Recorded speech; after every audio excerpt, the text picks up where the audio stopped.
የ11ኛው ጉማ አዋርድ አሸናፊዎች ይፋ ሆኗል ማለት ነው። ከሴትም ከወንድም የአመቱ ምርጥ አክትረስ፣ የአመቱ ምርጥ ተዋኝ ተብሎ የተሸለሙ አርቲስቶች አሉ። እነማን ናቸው የሚለውን በቅድመ ተከተል እንያቸው ማለት ነው። በአንደኛ ደረጃ ከእንስት ምርጥ ትወና ምርጥ አክትረስ ተብላ የተሸለመችው ቃል ኪዳን ጥበቡ ትዝታ በተሰኘው ፊልም ላይ ምርጥ ተዋኝ ምርጥ አክትረስ ተብላ እንግዲህ 11ኛውን የጉማ አዋርድ አሸናፊ ሆናለች ማለት ነው።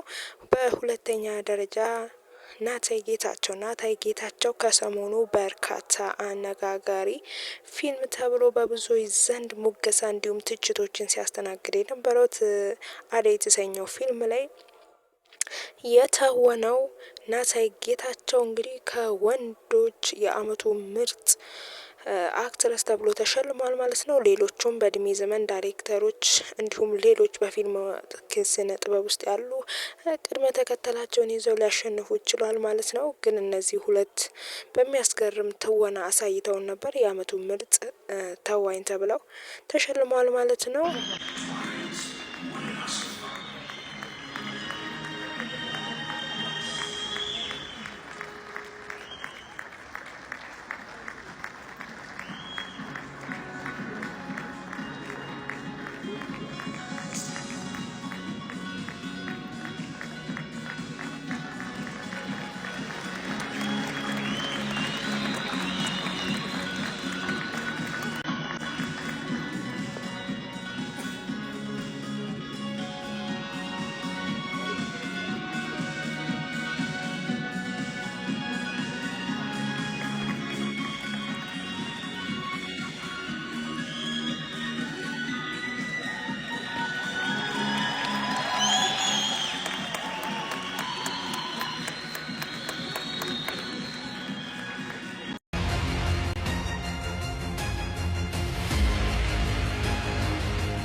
ይገረም ደጀኔና አማኑኤል እንግዲህ በፕሮግራሙ ላይ በሲዳማ ባህላዊ ልብስ ደምቀው ተገኝተው ነበረ። ተውበም እነሱም እጩ ሆነው ነበረ።